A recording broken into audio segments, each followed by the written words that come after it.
अमाद वसीम साहब, अभी थोड़ी देर पहले अब्दुल रज़ाक साहब कह रहे थे कि इस टीम में अमाद वसीम को भी होना चाहिए था। तो ये सवाल जो है ये मुझे आपसे पूछना नहीं चाहिए, लेकिन कुछ जो बैकग्राउंड इन्फॉर्मेशन है उसकी वजह से मैं एक सवाल आपसे पूछ रहा हूँ ताकि आपका मौक़िफ़ आ जाए।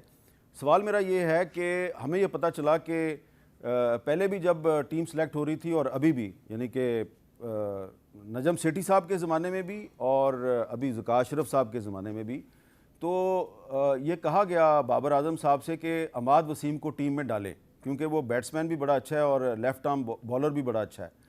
तो बाबर आजम साहब ने हर दफ़ा यही कहा कि उसका एक्सपीरियंस बहुत कम है, 50 ओवर का मैच वो नहीं खेल सकता, वो T20 का प्लेयर है। तो ये बात मैंने दो दफ़ा नहीं 3-4 दफ़ा उन लोगों की ज़ुबानी सुनी है जिनको ये कहा गया। तो थोड़ी सी आप इस पर आप कुछ कहना चाहेंगे कि वाकई आपका 50 ओवरों का एक्सपीरियंस नहीं है, आप सिर्फ T20 के प्लेयर हैं?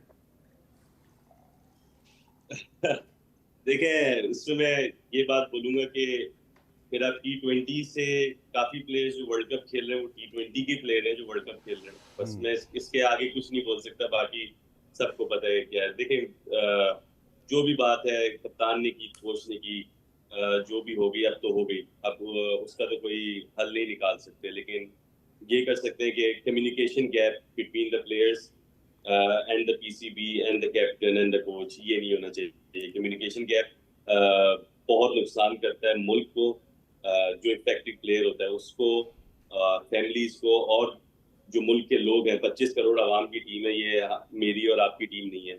सो कम्युनिकेशन गैप नहीं होना चाहिए, स्ट्रेट फॉरवर्ड बात होनी चाहिए, स्ट्रेट फॉरवर्ड चीजें होनी चाहिए।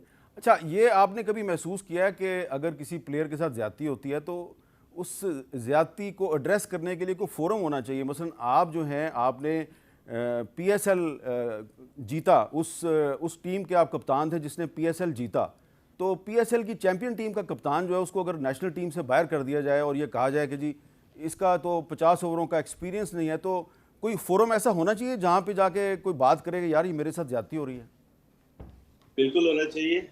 देखें, जो पाकिस्तान को रिप्रेजेंट करता है, और चाहे मैं हूँ चाहे कोई और प्लेयर हो, उसकी रिस्पेक्ट सबसे ऊपर होती है। रिस्पेक्ट से बढ़ के कोई भी चीज नहीं होती किसी भी इंसान के लिए, चाहे वो बोर्ड मेंबर्स हो चाहे वो क्रिकेट प्लेयर्स हो। तो ये फोरम होना चाहिए, इसको पीसीबी को देखना चाहिए कि देखें, कम्युनिकेशन गैप से ये होता है कि फिर प्लेयर एक बात जाके कहीं और करता है, फिर बोर्ड उसको शो कॉज नोटिस देता है, फिर दूसरी बात कहीं और करता है, तो एक खिचड़ी सी बन जाती है। जो ये चीज होनी नहीं चाहिए। दुनिया में हर जगह ऐसा होता है कि आपके जो मौके पे आपको पेश करना चाहिए, आगे से जो जवाब हो तो आपको पता होना चाहिए। तो मेरी तो सिलेक्शन का प्रॉब्लम तो 2-3 साल से, उसमें तो आप सबको ही पता है, बल्कि पूरी कौम को पता है। सो जब तक क्लैरिफिकेशन नहीं आती किसी प्लेयर को तो वो सेटिस्फाई नहीं होता। और मेरा काम है परफॉर्म करना और क्वेश्चंस उठाना, इसीलिए अपनी परफॉर्मेंस से क्वेश्चन उठाना, रेज करना मीडिया के ऊपर, आवाम के ऊपर और क्रिकेट बोर्ड के ऊपर। बाकी उन लोगों का डिसीजन है।